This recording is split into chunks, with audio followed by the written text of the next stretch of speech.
Oiê, boa Oi, Lu, noite. boa noite, tudo Tudo bem? bom? Tudo bem, graças a Então Deus. tá bom. E aí, Luzinha, Ai, preparada já para continuar aqui, preparada? ansiosa. Nossa, Fiz altos modelos aqui para explicar tudo de implante ortopédico. bacana. Me Então, empolguei no fim de semana. bacana. Pessoal, boa noite a todos, obrigado pela presença de vocês. Para quem tá entrando, já tem um recadinho para você ali, Lulu, maravilhosa. Oi, Mariela, tudo É, bem? A Mari vai ser uma excelente cirurgiã, já está no caminho certo. Foi minha monitora de técnica cirúrgica. Show de bola. Feliz em ver ela aqui. então, pessoal, para quem não me conhece, eu sou a Isabela Marques, sou médica veterinária e coordenadora do Núcleo Fatesa Vet. E semana passada nós tivemos uma live com a professora Luciane, que está aqui presente, professora Luciane Mesquita. Falamos sobre fratura e aí ela concordou em falar com a gente novamente sobre implantes, né, utilizados em fratura. Lu, quero te agradecer mais uma vez sua disponibilidade, o seu Que isso, empenho em fazer a prazer. live. Shaira entrou também. Oi, Oi, Shaira, Chay! Tudo tudo bom? bem? Saudades. Então, Lu, eu vou deixar a palavra com você. Antes, eu Uhum. gostaria também de falar, né, para quem não conhece a professora que estava semana passada com a gente, a professora Luciane, ela é professora de cirurgia e fez mestrado e doutorado em cirurgia, residência também, né, Lu? Pela Residência Unesp, também. pela Unesp A residência e o Botucatu. mestrado eu fiz em Minas Gerais, na Ah, Federal de tá. Lavras. Aí eu vim para a Unesp, fiz doutorado, estou no pós-doutorado e estou como professora de técnica cirúrgica substituta. Bacana. Lu, é um prazer tê-la novamente e a palavra é toda sua. Obrigada, pessoal. Oi, gente, obrigada novamente pela presença. Eu vou dar continuidade ao tema da semana passada, que como é curto, né, com o Instagram só deixa a gente falar 1 hora, então eu consegui falar sobre o que é fratura, sobre o básico de como a gente fazer o manejo dessas fraturas. Tá dando para ouvir bem? Tá, Cris. E o Cris, um manejo beijo. dessas. Oi? A Cris tá entrando, minha prima. Um beijo, Ah, Cris. beleza. Beijo, Cris. E aí, eu vou falar hoje basicamente de implantes. Se alguém tiver alguma dúvida ou que não conseguiu acompanhar a semana passada e quer tirar alguma dúvida, digita aqui que eu vou respondendo ao longo da live. E aí, já vou partir direto para implantes para a gente não perder muito tempo e dar tempo de falar de todos eles. Eu falei um pouco semana passada, mas vou retomar na questão do pino intramedular. O pino intramedular é essa haste de aço inoxidável. Geralmente, dentro da ortopedia veterinária, a gente utiliza mais aço inoxidável do que titânio, mas o titânio é uma liga de metal bastante utilizada dentro da ortopedia, mais em humanos do que dentro da veterinária. Em veterinária, até pelo custo, o aço inoxidável é mais utilizado e tem ótimos resultados e ele não causa reação, não dá nenhuma reação de rejeição, de alergia. Então, o pino intramedular foi um dos primeiros implantes ortopédicos a serem utilizados dentro da veterinária. Tem diversos diâmetros, o menorzinho é em torno de 1 milímetro de diâmetro, mais fino, o mais grosso em torno de 6 milímetros de diâmetro. E ele pode ser utilizado de diversas formas. Uma das formas que o pessoal mais utiliza é ele como pino intramedular, ou seja, ele dentro do canal intramedular do osso. Então, eu trouxe um osso aqui. Esse osso, ele tem uma fratura oblíqua longa. E tá vendo que dentro do canal intramedular, essa parte aqui, dentro do canal intramedular tem um pino. Então, esse aqui seria o pino intramedular. Geralmente, quando eu vou utilizar um pino dentro do canal intramedular do osso, eu tenho que fazer alguns cálculos. Primeiro, o comprimento para a ponta não ficar, deixa eu achar aqui, ó, para a ponta não ficar muito proeminente, machucar tecidos moles e até nervos na região adjacente. E também em termos de diâmetro. Geralmente, o diâmetro de um pino intramedular é 70% do lugar mais estreito do canal intramedular, então em torno de 70%. Só que nós nunca vamos utilizar o pino intramedular de forma isolada, como um único método de tratamento. Olha essa fratura que está aqui no meu molde. Se eu usar só um pino intramedular, lembra, semana passada eu falei de algumas forças que atuam no foco de fratura, que é a compressão, que seria o achatamento, a tração, o afastamento, o cisalhamento, que seria um escorregar entre os focos de fratura, a torção. Então, nesse osso, só com pino intramedular, se eu forçar uma flexão, não vai ter. Ele é ótimo para as forças de flexão. Só que qual que é o maior problema dele? Para as forças de rotação. Olha como eu consigo girar o meu osso. Estão vendo que está tendo mobilidade nesse foco de fratura? Eu estou fazendo um movimento de torção. Isso aqui é um movimento exacerbado dentro do foco. Então, isso daqui não vai consolidar. Ou vai ter uma não união óssea, ou não vai consolidar. E vamos ter que fazer a troca do implante. Ou associar outra técnica. E vamos ter algumas complicações. Então, o pino intramedular é sempre associado com algum outro tipo de implante. Então, aqui só mostrando um caso que foi utilizado sozinho o pino intramedular. Outra coisa, quando eu vou utilizar pino intramedular em osso, geralmente a gente utiliza em apenas 3 diáfises ósseas. Lembra diáfise? Essa região aqui do meio do osso. Em fêmur, em húmero e em tíbia, que é, no caso meu ossinho aqui, é uma tíbia. Então, somente esses 3 ossos nós utilizamos o pino intramedular. Muita gente pergunta, mas o rádio ele é um osso longo, por que não utilizar o pino intramedular dentro do rádio? Primeiro, eu tenho um rádio aqui. O rádio, ele é um osso que na parte distal dele, ele é achatado crânio-caudalmente. Vocês verem, ele é muito fininho, ele é muito achatado. Então, ele quase não tem canal intramedular. Isso aqui já ia estourar o osso se eu colocar um pino intramedular. E o que nós temos aqui? Na parte proximal, nós temos a região de cotovelo e aqui a região de carpo. Então, se eu tentar colocar um pino, eu vou lesionar esses pontos articulares. Eu não tenho ponto de entrada para o pino. Então, eu acabaria lesionando ou o cotovelo ou a região da articulação cárpica. Então, é contraindicado pino intramedular em rádio. Então, só fêmur, húmero e tíbia. O que pode causar metalose, né? Me perguntaram aqui. A É o metalose, Redson. Oi, Redson, tudo bem? a É ex-aluno da metalose professora Jaqueline. é quem? Ex-aluno da professora Jaqueline. Eu lembro dele. Oi, Alexandre Edson, tudo Redson. bem? Lembrei agora. Então, a metalose hoje, né? A gente vem muito no sugestivo nos raios-x pra gente, né? As características, mas tendo em conta os implantes que nós temos hoje, é muito raro ser metalose propriamente dita. Porque a metalose, na verdade, é uma reação à liga metálica. Quando você utiliza, por exemplo, se eu associar um pino intramedular com uma placa óssea, o pino é aço, a placa é titânio. Quando eu uso metais diferentes, eu posso estimular a formar essa metalose no organismo, essa reação química que começa a ocorrer ali, começa a dar reações, inclusive, de reabsorção óssea, começa a prejudicar aquele osso, né? É como se fosse uma toxicidade para o osso. Só por isso que é importante saber de onde vem seu material. Se você compra o material de uma empresa, tentar usar só o daquela empresa.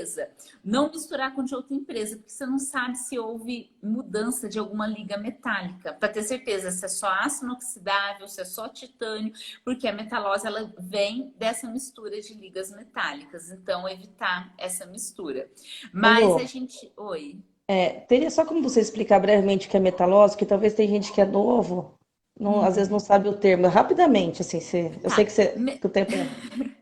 Metalose é uma reação que acontece dentro do osso por conta mesmo de como se fosse. Eu vou explicar de uma forma meio leiga, assim, bem leiga mesmo para quem tiver no começo. É como se fosse uma reação alérgica, vamos dizer assim. Mas é uma reação, porque tem dois, como se fosse dois ferros diferentes ali, dois metais diferentes, e ali em volta daquela região que tem dois metais diferentes, começa a ter, o organismo começa a oxidar aquela região, tipo, tem uma reação química, e isso começa a alterar aquela estrutura óssea e ao redor de onde estão os implantes. Então, isso seria metalose. Então, evitar misturar metais. Tá, obrigada. Pela, pela lógica de lesionar a articulação, não ocorreria mesmo com a tíbia? Meu esqueleto tá meio quebrado aqui, mas eu vou tentar achar o esqueleto para entender a questão da entrada articular. Quando a gente usa um pino intramedular na tíbia, o ponto de inserção dele é no ponto crânio medial do platô tibial. Então, eu estou fugindo das grandes superfícies articulares, que é o platô em si, aonde articula o côndilo femoral. Por isso, a importância de medir que se esse pino ficar grande, aí sim ele vai fazer a lesão da articulação do joelho. Fêmur, por que não tem lesão de grandes articulações? Porque eu coloco o pino na fossa intertrocantérica, então eu fujo da articulação. Então eu tenho pontos de entradas articulares. É que meu rádio, esse aqui é um calcâneo, é que meu ossinho fraturou. Eu tive uma fratura aqui no meu esqueleto apendicular, mas aqui seria uma articulação radiocárpica.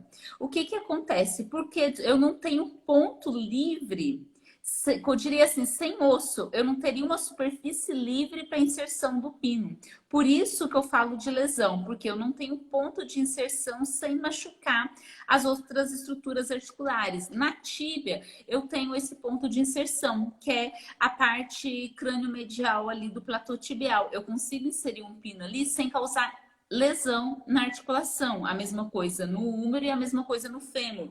No húmero, deixa eu achar um húmero aqui. Eu tenho uma parte livre que não é superfície articular, que é a parte do tubérculo maior. Então, eu consigo inserir o pino por aquela região. Então, eu não vou ter lesão articular se for medido de forma correta. Já no rádio, eu não tenho superfície articular livre para inserir esse pino. Por isso que eu falei de lesões. Então, na tíbia, você tem uma área livre que você consegue colocar o pino intramedular sem causar grandes lesões na articulação.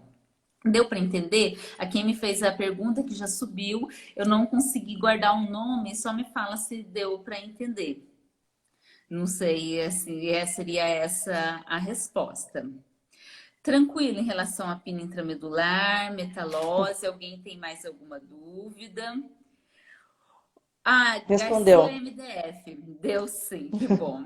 Então, o pino intramedular, o que eu posso fazer? Associar ele, por exemplo, com uma placa, que aí eu já vou falar daqui a pouquinho, ou eu usar eles de outras formas. Uma das formas que eu gosto muito de associar pino intramedular, na verdade eu não gosto, mas algumas fraturas que eu não tenho espaço, por exemplo, para colocar uma placa, que são as fraturas oblíquas longas, pegando esse osso, essa fratura. Pensa que ela pegaria toda a diáfise. O que eu poderia fazer? Associar um fio de aço de cerclagem. Eu tenho um exemplo aqui para vocês.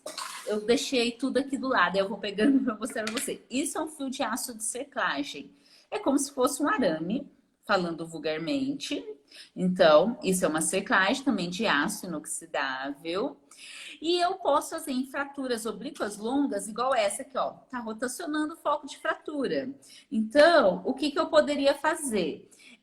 Aqui, nessa mesma osso, ó, tem um pino intramedular. Aqui tem um pino intramedular. E aí, olha o que eu tô fazendo, não tem movimento nesse foco de fratura, olha, não tá mexendo. Por quê? Eu fiz um fio de aço de cerclagem ao redor do eixo ósseo, eu coloquei um fio de aço. Na verdade, aqui eu coloquei só um, mas o certo é colocar vários ao longo de toda a extensão daquela linha de fratura. Então, é uma das formas de associação do pino intramedular com algum outro tipo de implante.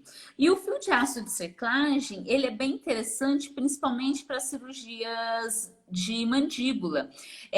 Alguns pacientes, principalmente gato, a gente pega bastante com disjunção de sínfise mandibular. Então, você pega os caninos, né? Fica um para cima e um para baixo. Dizer que lá está totalmente imóvel. Então, uma das coisas que pode ser feita é passar isso aqui atrás dos caninos, o fio de aço de cerclagem. Ele vai entrar por dentro da pele e vai ser feito um nó por baixo da sínfise aqui mentoniana. Então, isso ali, só isso daqui já cria uma certa estabilidade. É o tempo de cicatrizar aquela sínfise e o paciente vai deixar de ter aquela mobilidade.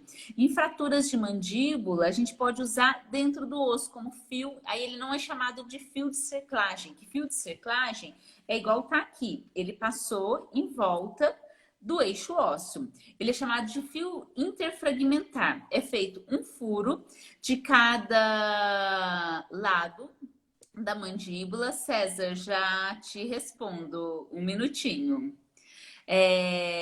E aí a gente pega, passa esse fio de aço por dentro desses orifícios e faz como se fosse uma sutura, só que com o fio de aço. Então é chamado de fio interfragmentar. A gente utiliza bastante para as fraturas de mandíbula.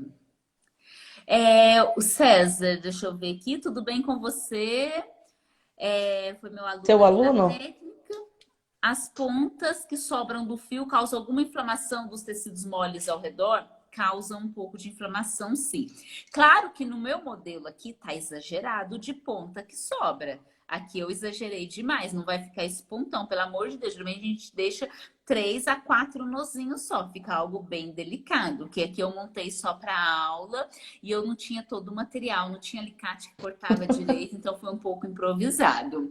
Mas geralmente, só que mesmo assim vai sobrar um pouco de fio. Esse pouco de fio, ele causa sim uma leve irritação nos tecidos.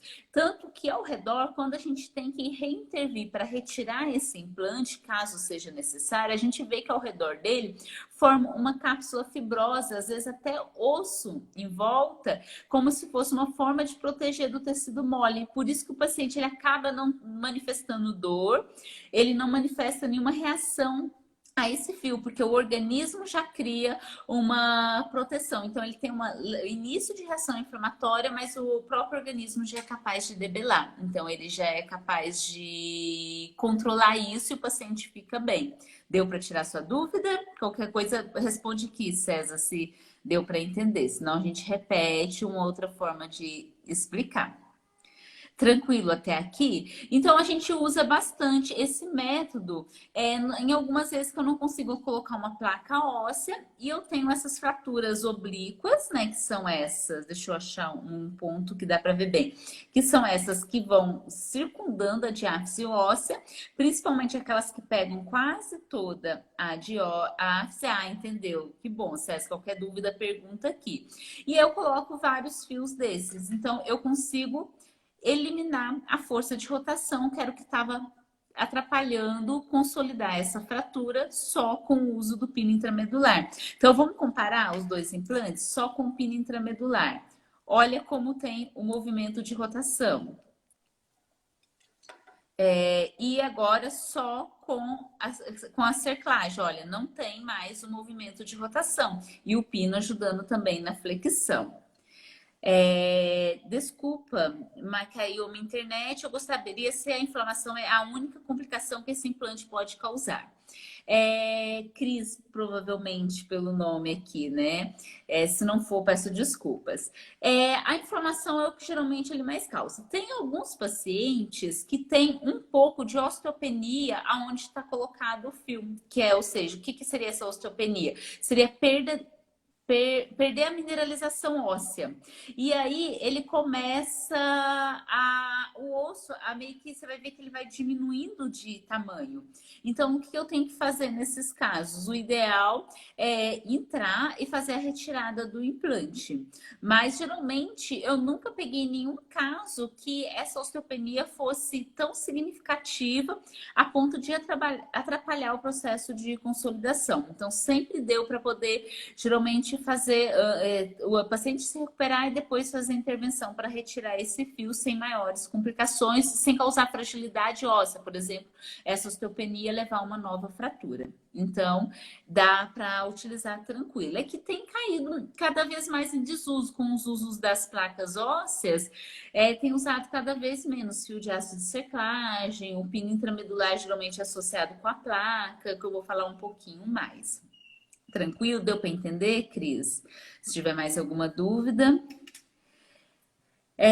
Deixa eu ver o que eu separei aqui de material para vocês também em relação aos implantes. Uma coisa interessante que eu não comentei com vocês é o pino intramedular associado ao fio de aço como fio de banda de tensão. Esse fio de banda de tensão seria, geralmente, em áreas... Eu falei muito semana passada sobre fraturas por avulsão. Por exemplo, aqui na tuberosidade da tíbia, eu tenho a inserção do ligamento patelar. Então, o que pode acontecer? A fratura dessa tuberosidade da tíbia, e essa fratura vai ter atuação das forças de tração, porque o ligamento patelar está puxando essa ponta óssea que fraturou em sentido oposto. Então, aqui eu vou fazer esse fio em banda de tensão, que eu já vou explicar para vocês. Por exemplo, cadê o cotovelo que eu separei aqui para vocês, que é muito comum na região de cotovelo. Um minutinho. Que são muitos ossos aqui, né, gente? Às vezes eu ando com isso no carro, eu até tenho medo da polícia me parar. Por exemplo, na una, a gente tem aqui a pontinha do cotovelo, que é o olecrano. E aqui, quem que se insere no olecrano? O tendão do músculo do tríceps. Então, algumas vezes, fratura essa pontinha do olecrano. E aí, eu tenho uma fratura por avulsão do olecrano. Então, o que a gente faz nesses casos? A gente coloca 2 pininhos mais finos do que esses que eu tô mostrando aqui no olecrano. Esse pino, ele vai fixar aqui o olecrano de novo na una. Só que o pino, o que vai acontecer? Ele não impede a força de tração. Esse osso vai continuar sendo puxado pelo tríceps. Então, o que a gente faz? A gente vem em volta da pontinha que sobrou aqui do pino, vai ficar uma pontinha que depois a gente dobra para não ficar machucando os tecidos. A gente vai passar esse fio por trás do pino e vai fazer tipo uma figura em 8. Passa aqui por trás, aí faz um furo aqui nessa região de corpo de una, que aí eu pego e passo esse fio por dentro desse furo. E aí ele fica um 8, que vai ser seguro aqui em cima, quem tá segurando vai ser os 2 pininhos, e aqui embaixo ele vai estar passando dentro do osso. Isso eu chamo de figura em banda de tensão, ou figura em faixa de tensão, depende da tradução. Por que eu uso isso? Que quando eu associo esse pino e esse fio de aço nesse formato de 8, que eu falo de banda de tensão, todas as forças de tração do tendão aqui do tríceps, aqui do ligamento patelar, que eram forças de tração que estava puxando esse osso, vão ser transformadas em forças compressivas. Eu vou comprimir esse osso aqui no foco de fratura. Então, ele vai parar de ter aquela mobilidade. Então, é uma associação também diferente aí do pino com o fio de aço, que é a banda de tensão, que ajuda a manter esse foco de fratura estável. Então, todos os lugares de inserções de ligamentos, inserções de tendões, a gente pode utilizar essa técnica. Ela é bem eficaz para esses tipos de fraturas. Tranquilo até aqui. Bom, o que a gente pode falar? Outra forma de uso dos pinos. Eu até fiz aqui um modelo. Meu modelo tá exagerado de novo. Então, vou falar que tá exagerado para os meninos, que aqui era para vocês verem, que também nem adiantava. Deixa eu ver aqui, tá numa posição melhor. Eu deixei o pino grande para vocês verem que tem pino entrando aqui mesmo, porque também se eu deixasse pequenininho, vocês não iam enxergar o pino. Tem algumas fraturas que elas podem ocorrer em linha de crescimento, na linha fisária, que são as chamadas fraturas de Salter Harris. Ou fraturas, também às vezes o animal já é adulto, mas elas ocorrem supracondilar, logo acima da região do côndilo. É bem comum ver isso em fêmur, principalmente gato. Eu atendo bastante gato com fratura do tipo Salter, filhote que fraturou bem na fise, bem na linha de crescimento, e alguns pacientes a supracondilar, que a linha de crescimento está fechada, mas fratura na região ali de metáfise, então nós temos uma fratura supracondilar. Então, o pino, ele pode ser utilizado de uma forma que não seja intramedular, que é o que nós chamamos de pinos cruzados. Então, para poder prender esses dois focos, né, de segmentos fraturados, eu pego e passo um pino do epicôndilo, de um lado, saindo aqui na região de diáfise distal, e outro pino entrando aqui no epicôndilo, saindo na região de diáfise distal. Então, eu cruzo esse pino. E qual vai ser? Aí aqui a gente vai cortar bem pequenininho e dar uma entortadinha, bem pequenininho e dar uma entortadinha para não machucar tecidos moles adjacentes, né? Então, mas aqui tá bem exagerado. Vocês verem que forma um X mesmo. Ele tá cruzado. Qual que é o ponto de que ele vai estabilizar? A hora que ele toca nas corticais, na hora que ele cruza aqui dentro, que eles se cruzam aqui dentro, e nesse ponto de entrada. Então, ele tem 3 pontos de fixação. Mas é filhote, não vai impedir a linha de crescimento? Não vai afetar o crescimento do paciente? Não, porque a gente está usando o pino liso, então esse osso consegue deslizar por esse pino, e eu só tenho 2 perfurações, uma de cada lado. Então, eu tenho um pequeno foco de lesão dessa linha de crescimento, que são 2 pontinhos. Então, ainda eu tenho o resto da linha de crescimento sem danificação ali das células germinativas que vão permitir aquele crescimento ósseo e aquela ossificação. Então, eu não prejudico o crescimento do paciente. Ao contrário, se fosse filhote, eu colocasse uma placa aqui na lateral, que nós temos placas para côndilo, só que ela só pode ser utilizada no adulto, que eu já não tenho mais linha de crescimento, porque ela sim impediria o crescimento do paciente. Então, pinos cruzados seria uma outra forma da utilização aí do pino, principalmente para fraturas supracondilares ou para as fraturas na região de linha fisária, que são as chamadas de fraturas de Salter Harris. Tranquilo? Tem um outro tipo de pino que é utilizado muito nesses tipos de fraturas, só que ele tem caído em desuso, porque é muito mais prático a gente pôr o pino cruzado do que esse pino. Tinha um pino, e que eu não tenho ele, é que ele era circular, ele já tinha uma ponta circular, que era chamado de pino de Rush, que era próprio para esses tipos de fraturas. Só que acabou que ganhou mais popularidade a utilização dos pinos cruzados. Então, é o que a gente mais utiliza no nosso dia a dia. Uma aguinha, porque falando bastante, ninguém teve mais dúvida. Podem participar, gente, não precisa ser só eu que vou falando. Outra utilização de pino que eu gosto bastante, principalmente em fraturas expostas, é a utilização do fixador esquelético externo. Então, aqui é aquele mesmo pino, só que agora eu coloco ele percutâneo. O que é percutâneo? Eu atravesso a pele, atravesso o osso, e do lado de fora da pele eu posso ter, já tem uns que são comercialmente prontos, que vem barras, campos.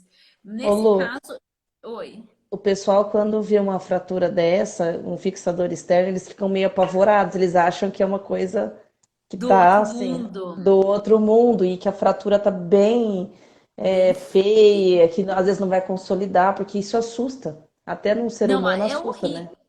Eu não gosto de usar, eu uso realmente quando não tem outro implante para usar. Por exemplo, fratura exposta, fraturas contaminadas, fratura com grande perda tecidual, tem que usar fixador esquelético externo. Só que as pessoas associam muito, né? Principalmente os tutores, na hora que eles veem, eles lembram muito de motoqueiro, de acidente de moto. Então eles já ficam desesperados, que sempre tem um parente, um vizinho, ou às vezes alguém da própria família ali que se machucou. Aí eles já ficam desesperados. E fora o trabalho para cuidar, né? Que tem que ter toda uma manutenção de limpeza. Por quê? Esses pinos estão por fora da pele. E aqui dentro, ele está dentro do osso. Se eu não fizer um manejo direito, uma limpeza correta, eu tenho a chance de levar uma infecção óssea, uma osteomielite. Então, dá um pouquinho de trabalho para os tutores cuidarem. E a gente só pode retirar depois que ocorreu a consolidação completa da fratura. Enquanto isso, tem que ficar esse trambolho. E eles odeiam, porque eles batem no pé, na canela. Era para fazer repouso, né? Não era para estar batendo na canela do tutor. Só que acontece esses acidentes. E aí eles acham ruim. E você pode fazer esse fixador. Aqui foi feito com resina polimetilmetacrilato, aquela resina de dentista. Mas pode ser feito alguns comerciais, você já compra e aí já vem a barrinha de aço. Oi, Vitor, tudo Hum. bem? Ó, mandando um oi Oi, aí. Vitor, tudo bem? Saudade, Vitinho. Quiser aí, ó, pode dar algumas sugestões. Vamos colocar você para falar aí também. E aí, já tem uma barrinha, fica mais delicado, fica bem mais bonitinho. Só que o que acontece? Acaba sendo muito ostensivo. E já tem trabalhos que mostram que tanto fazer a barra com polimetilmetacrilato quanto usar a barra comercial tem o mesmo efeito. Então, acaba se optando muito pelo uso da resina. O chato da resina, vocês vão ver, essa que eu fiz aqui em casa, né? Bem no artesanal, olha como ficou torta no animal. Eu nunca colocaria assim, gente. Ia ficar mais redondinho, ia ficar bonitinho. Mas mesmo assim, não é algo tão estético. A barra comercial fica bem mais bonito. Só que funcionalmente, os dois são igualmente funcionais. E o bom do fixador esquelético externo, ele impede todas as forças atuantes no foco de fratura. Então, ele é um implante completo. E a gente pode utilizar para fraturas que têm grande perda óssea, só que aí eu faço uma outra associação que eu já comento com vocês. E eu posso utilizar principalmente nas fraturas que houve exposição óssea. Então, o osso ele saiu para fora da pele. Às vezes, tem paciente que já chega, eu peguei um caso. Eu lembro que eu estava no começo da carreira, primeiro ano de residência, eu nunca vi uma coisa tão feia na minha vida, porque estava no começo de carreira, depois com o tempo a gente vai se acostumando. Mas era uma cadela que tinha sido atropelada e ela expôs as duas articulações tibiotársicas. Então a região do calcanhar dela ficou exposta ali o osso, eu vi o calcânio e saiu toda a pele dos dedos, toda aquela pele, eu via tendão, o dedo, via tudo. Era uma ferida muito feia. Só que assim, não daria para pôr uma placa ali, porque a placa ia ficar exposta, esse paciente ia ter uma osteomielite. Então, o que que nós fizemos? Um fixador esquelético externo igual esse daqui, para poder fixar a articulação. Quando a gente fixa a articulação, é um procedimento cirúrgico que nós chamamos de artrodese. Fixamos essa articulação no lugar e, ao mesmo tempo, eu tinha região para fazer o tratamento da ferida, passar a pomada ali, eu não lembro a pomada que ela usava na época. Eu conseguia fazer o tratamento dessa ferida e, ao mesmo tempo, eu estava tratando a fratura exposta. Então, é bem eficaz para esses casos. Então, eu diminuo muito a chance de perda do membro com esse tipo de fixação, que é o fixador esquelético externo. E qual que é o diâmetro dos pinos? Lembra que a gente falou tanto de física, tanto de mensurações semana passada? Nesse caso aqui, como que vai ser os diâmetros para eu transfixar um osso utilizando um pino de aço? Se eu não tiver nada nesse canal intramedular, então, olha, eu não tenho nada dentro desse canal intramedular. Eu vou utilizar um pino em torno de 20 a 25% do diâmetro ósseo. Então, aqui eu não pego o canal intramedular, eu pego diâmetro ósseo. Então, eu vou pegar de 20 a 25% desse diâmetro ósseo para escolher o diâmetro do pino que vai transfixar esse osso. Vocês estão vendo que o que acontece? Que aqui eu entrei com ele reto e aqui ele está angulado. Por que geralmente eu faço essas angulações com o pino? Porque o pino ele é liso. Então, quando eu entro com ele angulado, eu aumento a porcentagem de contato dele com uma maior quantidade óssea. Então, a chance desse fixador ele se soltar do osso de forma precoce, ou seja, antes de ocorrer consolidação óssea, é muito baixa. Então, dá o tempo de ocorrer a consolidação óssea, aí sim eu venho e retiro o fixador externo. O que acontece? Com o tempo, do lado onde estão os pinos, por que eu falei de eu passar inclinado para aumentar, demorar ele se soltar? Porque isso vai acontecer naturalmente. E eu preciso que esse fixador fique em torno de 3 a 4 meses. Só que com o tempo, se vocês forem fazendo radiografias seriadas, vocês vão ver que ao redor do pino, o osso ele começa a ficar radiolucente, ele começa como se estivesse desmineralizando ao redor do pino, porque o pino ele começa a ter certa mobilidade ali dentro, então começa a ter reabsorção óssea. E se você pegar aqui na barra, você vai ver esse pino mexendo inclusive do osso, você vai ver que tá mole o seu implante. Se ele tiver frouxo, ele não tá fazendo mais o efeito de fixação de fratura, então eu tenho que fazer a retirada. Por isso que eu tenho que protelar esse prazo dele afrouxar, porque para dar tempo de consolidar e eu retirar realmente quando ele estiver totalmente consolidado. Então, isso é importante a gente ficar observando. Por isso que a gente coloca ele inclinado. Dá mais ou menos 70 graus em relação ao eixo. Então, tá o eixo aqui, a inclinação do pino é mais ou menos 70 graus. A não ser que eu utilize pinos que têm rosca. Tem alguns pinos que eles têm rosca central ou roscas terminais. Se eu fizer um fixador esquelético externo com pinos rosqueados, aí sim eu não tenho que me preocupar se ele entrar reto, né? Como a gente fala, se ele entrar perpendicular ao eixo ósseo. Porque quem vai segurar vai ser a rosca desse pino, vai segurar, manter esse pino dentro do osso. Geralmente ele já não afrouxa tão fácil. Eu gosto bastante de pinos rosqueados para fixador esquelético externo. Tem uma utilização boa, porque ele aumenta a vida útil do nosso fixador. Dá tempo do paciente ter uma consolidação óssea e depois eu fazer a retirada. E nesse período, lembrar de limpar ali a inserção da pele com o pino, para evitar uma possível osteomielite, uma possível infecção óssea. E assim, além disso, por exemplo, se eu tiver uma fratura com grande perda óssea, eu posso fazer um fixador externo, que muita gente tem medo de fazer fixador externo com fratura com perda óssea. Só que tem situações que eu preciso fazer, principalmente nas expostas. Então, o que eu posso fazer? Apesar que nas expostas, aí a gente entra num problema que é o pino intramedular, que o pino intramedular também é contraindicado em fraturas com grande área de contaminação. Então, vai ter que, isso é avaliar caso a caso, paciente por paciente. Mas o que eu posso fazer para aumentar a rigidez desse meu implante? Para ele aumentar aquela neutralização das forças atuantes ali no foco de fratura, que é rotação, compressão, flexão, tração. Eu posso associar um pino intramedular ao meu fixador esquelético externo e a gente chama essa fixação de tie-in. Tie, igual escreve gravata em inglês. T-I-E, tracinho, I-N. Tie-in. Esse tie-in, o que vai acontecer? Eu passo um pino intramedular no osso.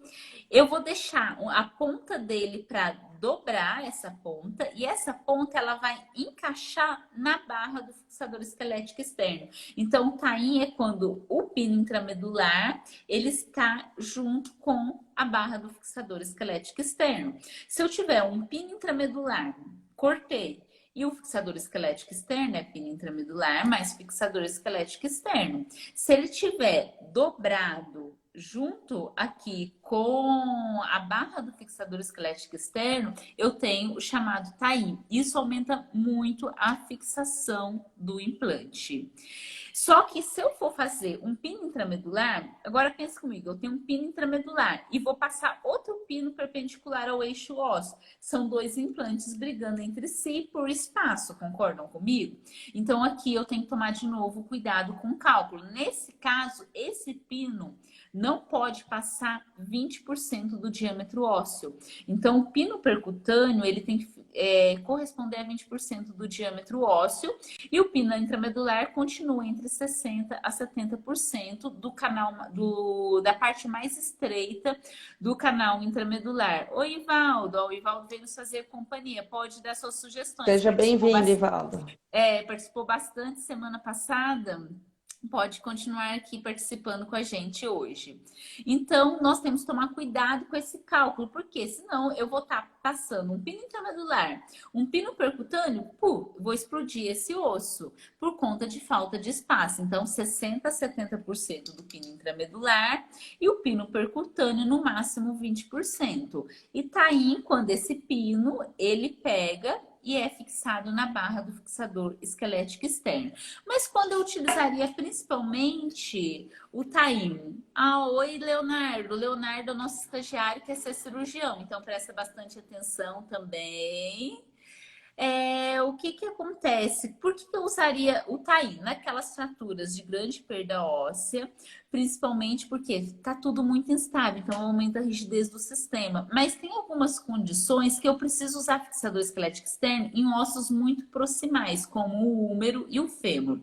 Qual o problema do húmero e do fêmur? Vocês estão vendo que aqui, por exemplo, eu estou com uma tíbia. Estão vendo que o fixador está dos dois lados? Seria como se aqui tivesse a perna do animalzinho e pele, o fixador está dos dois lados da perninha. Concordam comigo? Isso é um fixador bilateral. Só que eu só consigo fazer isso para fraturas distais. Então, seria para tíbia e fíbula e para radiúna. Para fêmur e para húmero, eu já não consigo fazer isso. Por quê? No caso do fêmur, nós temos a cavidade pélvica. Se eu fazer bilateral, eu vou machucar a cavidade pélvica. No caso do húmero, já tem a caixa torácica. Se eu fizer bilateral, eu vou machucar a caixa torácica. Então, raramente a gente utiliza a fixação esquelética externa para fraturas de fêmur e para fraturas de húmero. Mas, principalmente gato, algumas vezes a gente acaba tendo que colocar. Ou paciente muito filhote que teve fratura. A gente não tem muito espaço, não tem como manipular, a gente acaba tendo que colocar um fixador esquelético externo. E se eu colocar ele só unilateral, ou seja, só de um lado, a chance dele se soltar é muito grande. Então, ele afrouxa mais rápido antes daquele tempo que eu falei para vocês, de consolidação óssea, e eu realmente ter que tirar esse fixador. Então, a gente faz o TAI, que aí o TAI eu consigo fixar o pino intramedular na barra e o fixador ficaria só de um lado, não machucando nem cavidade pélvica e não machucando nem cavidade torácica. Então, eu indico mais o TAI, principalmente nesses casos de fratura de fêmur e de fratura de húmero, principalmente gato, porque gato não tem tanta, a musculatura é mais fina, então eu não tenho o problema aqui do pino percutâneo ficar na musculatura. Geralmente a gente prefere fazer fixação esquelética externa, também é onde a gente tem pouca cobertura muscular para inserção dos pinos, para a gente não ter um afrouxamento precoce desses pinos e também soltura precoce do implante antes da consolidação óssea. Então, seriam os casos que eu usaria ou só fixador esquelético externo ou associado com o pino intramedular nessa configuração de TAI. Tranquilo? E assim, o suprassumo dos fixadores esqueléticos externos, só um adendo. Existem outros tipos de fixadores que eu mostrei para vocês, o linear, que é o feito com pino. Nós temos alguns fixadores que são circulares, que é o chamado Ilizarov, ou o híbrido, que uma parte dele é esse, igual que eu mostrei, e depois vem o circular. Esses circulares a gente utiliza muito, principalmente naqueles casos que tem desvio angular, né? O osso ele tem algum tipo de desvio, então eu quero ajudar ele a ficar alinhado e ao mesmo tempo promover um crescimento ósseo, um alongamento ósseo. Eu tive um encurtamento do membro, eu quero voltar ele ao tamanho original, porque ele tem um sistema que o próprio tutor ele vai girando uma chavinha em casa e ele vai alongando esse osso, né? No máximo 1 milímetro a meio milímetro a meio centímetro por dia. Então, ele consegue fazer isso em casa, ou às vezes numa internação, numa UTI, é possível fazer isso. O problema dele é que ele é um sistema mais pesado.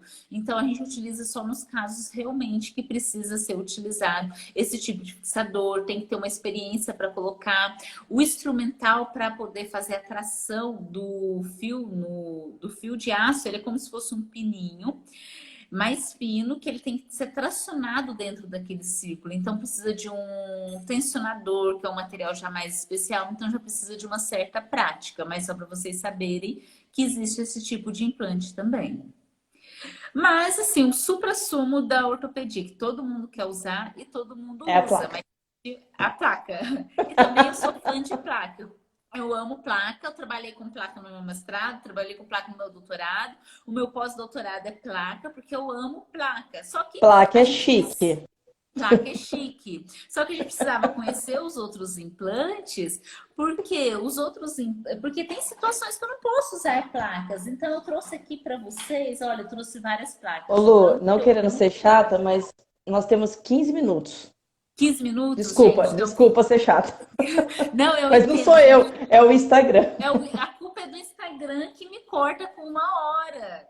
Mas calma, a placa a gente vai falar rapidinho de placa. Hoje a gente vai conseguir abordar todo o assunto. Vocês não vão com Ó, dúvidas mas a enquanto a Lu vai casa. preparando ali, ó, nós vamos fazer um curso online com a Lu. De, Vamos fazer um curso online? nós vamos fazer um curso de extensão online. E enquanto ela procura ali, nós vamos fazer um curso. Nós temos o curso de pós-graduação em cirurgia, que a Lu é nossa docente. Bom, Qual a sua qual a opinião? sua, qual a sua opinião a respeito da avaliação do exame radiográfico pelo radiologista? Não entendi, Alexandre. Tipo, Sem o radiologista não tem como a gente nem fazer um planejamento um cirúrgico, planejamento cirúrgico. igual Vai nós ser que comentamos semana passada. a gente até É falou isso, bastante Redson? nos casos ortopédicos. Eu acho importantíssimo, a gente falou muito semana passada, que o ortopedista não vive sem um radiologista. É o braço direito ali. E eu acho importante, principalmente no pré-operatório, porque às vezes tem lesões discretas, tem lesões ósseas tão discretas que nós não temos o olho treinado para perceber. Já aconteceu de eu pegar fraturas e de eu não ver, às vezes, algumas fissuras. E o radiologista falar: Nossa, Lu, você viu essa tem mais uma linha aqui, ó, tá no osso inteiro. Claro que eu quero chorar, porque aí é pior do que eu imaginava. Só que sem o radiologista eu não ia ver aquilo. E aí, quando chegasse na hora da cirurgia,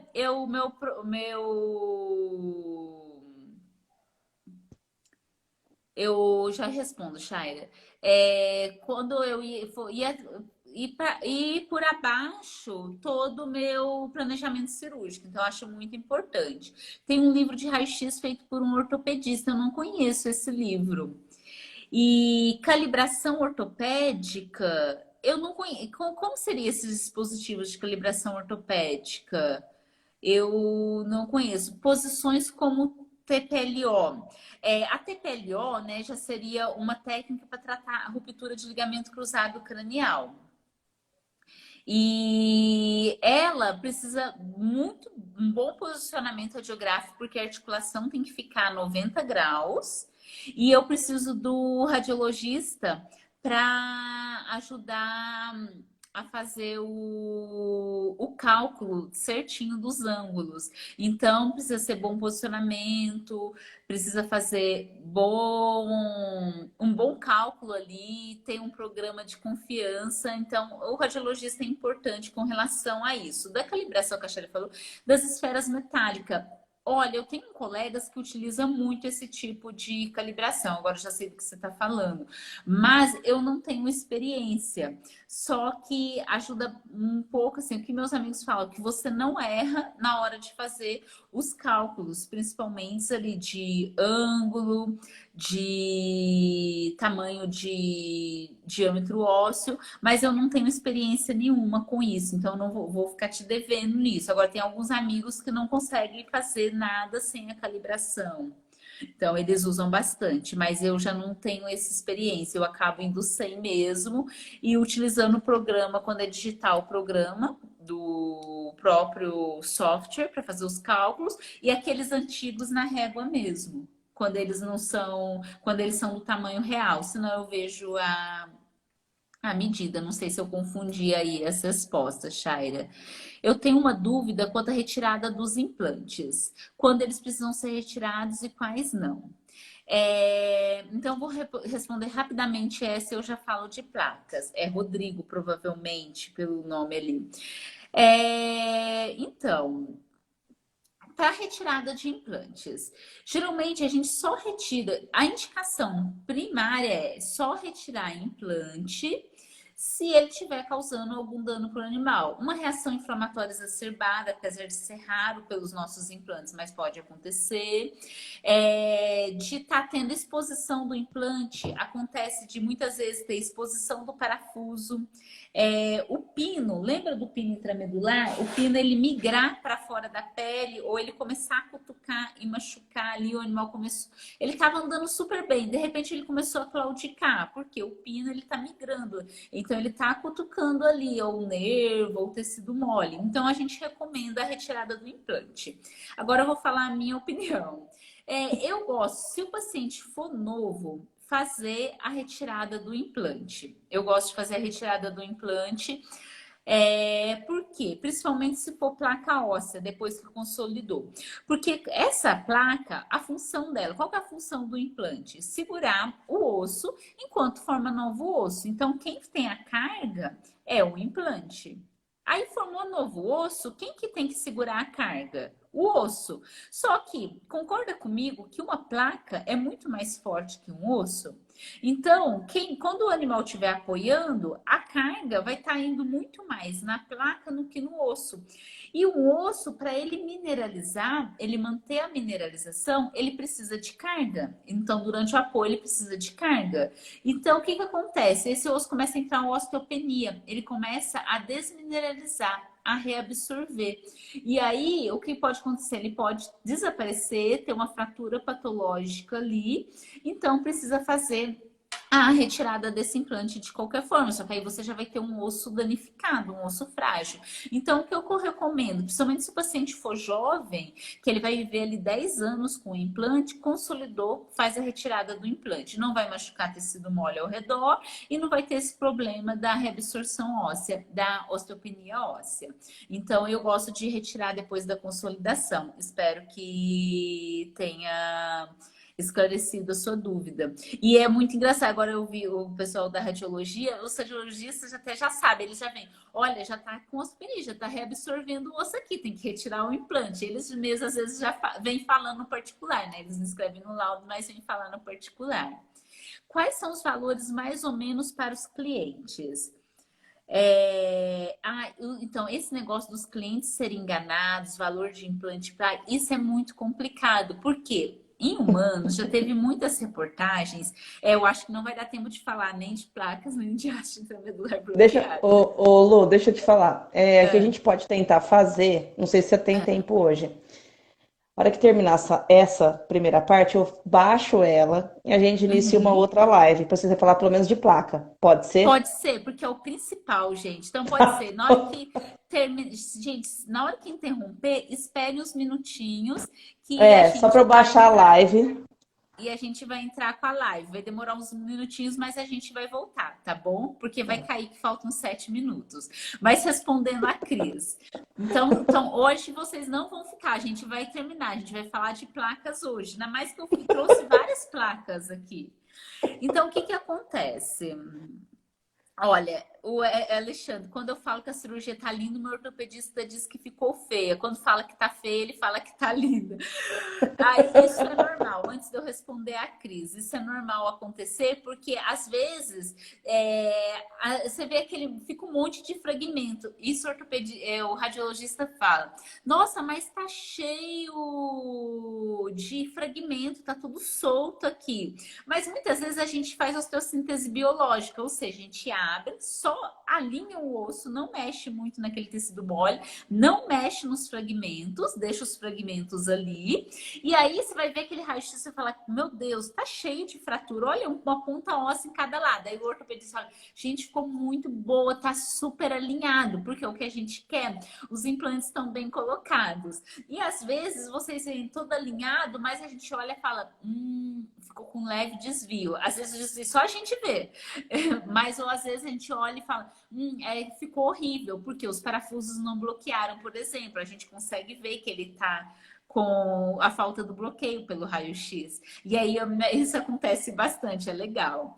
Em relação a preço, o já aconteceu comigo, gente, quando eu trabalhava fora. Aconteceu de uma vez, o que a gente tem muito em raças toy, em raças de pequeno porte, são as fraturas distais de radiúna. E dá muita complicação. Qualquer cirurgia ortopédica pode complicar e pode quebrar o implante.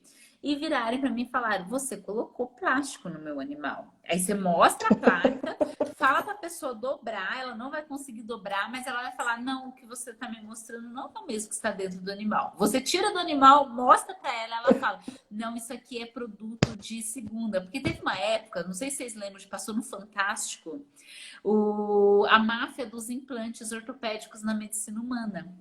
E aí, essa mulher veio falar que a gente estava na máfia dos implantes ortopédicos também. Ah, porque vocês ganham por fora e tudo mais. Então, isso é muito complicado. E os implantes são caros. Então, o tutor acha que você sempre está roubando dele. Por exemplo, esse implante aqui. Isso aqui é uma placa que, né, a gente nem usa mais, que é uma placa para cortical. A gente usa muito pouco hoje em dia. Mas uma placa bloqueada com, por exemplo, aqui eu nem completei os parafusos, mas se fosse uma placa igual essa, que deve estar com o quê? Vamos pôr uma placa de 10 orifícios, bloqueada, seguindo o coeficiente elástico, com 5 parafusos, mais um pino intramedular. De implante vai sair em torno de 300 a 500 reais. Então, pensando que a gente não sabe o tamanho da placa, se vai usar outro implante associado, fio de aço, pino intramedular e os parafusos também que são caros. Então, a gente não sabe quantos parafusos vão utilizar. Então, em torno de 300 a 500 reais só de implantes.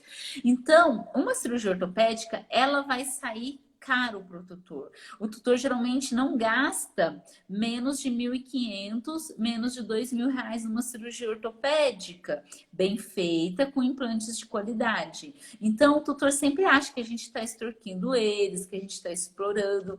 Então, o que eu gosto de recomendar para os meus colegas é sempre uma boa conversa, explicar bem o que o implante, às vezes mostrar um implante, mostrar a qualidade, falar para eles olharem, porque esses preços você consegue achar nessas lojas de ortopedia. Passa a empresa que vocês usam, eles vão ver que o preço é caro. E fora que a gente ainda tem que pôr por cima, não é o preço total, bruto do implante, porque ainda tem o frete que a gente paga para chegar a gente, ainda tem a depreciação do material. Porque para mim colocar um implante desse, eu preciso, uma boa, ainda tem anestesia, tem um internamento, exame de sangue, aí tem o exame de avaliação cardíaca, tem o não sai raio-x. barato. Tem o raio-x, que já saiu também. Então, o raio-x é antes, durante e depois da cirurgia. Sim, nossa, o raio-x, olha, até consolidar vai raio-x. E assim, para colocar uma placa, para colocar um implante, a gente precisa de furadeira, de chave, de broca. Eu vou mostrar para vocês algumas das coisas de colocação de placa. Esse material, ele estraga muito fácil de uma cirurgia para outra. Então, você tem que pôr isso também dentro do seu cálculo de implantes, que é a depreciação desse material, porque você vai ter que trocar muito rápido. A chave que a gente rosqueia o parafuso, que é a chave sextavada, ela estraga muito rápido. Muito rápido. Geralmente você faz 5 cirurgias, ela já foi. Aí você precisa trocar. E não é barata uma chave dessa. Então não é uma cirurgia que sai barata. Misericórdia mesmo. Né? A gente fala, gente, fratura é um dos maiores prejuízos para o tutor. E geralmente sempre vai acontecer em vésperas de feriado, quando é começo de ano, quando ele está cheio de imposto para pagar. Sempre assim. Lu, Então, é uma cirurgia cara. Oi. ó, vai cortar. Eu vou encerrar, Uhum. vou baixar essa live. Daqui 10 minutinhos, que eu tô chamando você de volta. Beleza, pessoal? Perfeito. Gente, Pra gente então falar daqui a das 10 placas. minutos, a gente não foge pra. Então daqui a 10 minutos a gente se fala. Até daqui a pouco. Tá, beijo, tchau, tchau. Beijo, tchau, tchau.